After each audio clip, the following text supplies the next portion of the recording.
Wala ka bang problema at gusto mong magka-problema sa buhay? Simple lang, umorder ka nito. Noong una nga ay medyo excited pa ako na dumating kaagad itong aking in-order sa online shop. At heto na nga nung dumating na ay parang gusto ko na lang din ibalik sa nag-deliver sa akin. Medyo natagalan nga ako at na-stress ako sa pag-assemble dyan, kaya naman ang sabi ko sa inyo, kung boring kayo sa buhay nyo, umorder kayo nito. Sa tulad ko ngang walang magawa sa buhay, ay heto, saktong-sakto nga ito para sa atin. Gumawa tayo ng mapagkakaabalahan sa buhay kaysa naman makichismis. Pero yun nga lang, pati chismis ngayon ay nasa online na, minsan pa nga may mga GC na sila.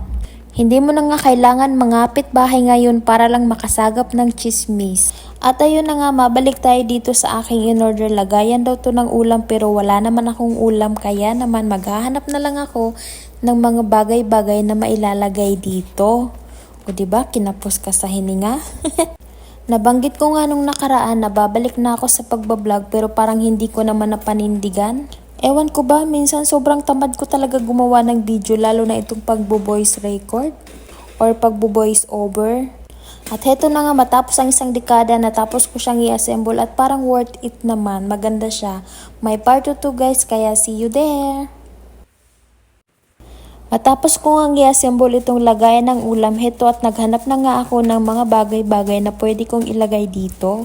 Buti na lang mahilig akong bilhan ng partner ko ng mga Pilipinos na, kaya naman kahit papano ay may mailalagay tayo dito. Dati kasi binilhan niya ako ng mga pagkain na hindi ko naman nagustuhan ang lasa. Kaya naman hindi ko yung kinain at ngayon nga ay natuto na siya. Sa tuwing uuwi nga siya galing trabaho at dadaan siya ng grocery ay alam niya na ang dapat niyang bilhin sa akin. Sobrang thankful nga ako sa taong to dahil hindi mo na siya kailangan pagsabihan at alam niya na ang mga kailangan ko sa buhay. Yung tipong marunong makiramdam kung ano yung mga kailangan mo.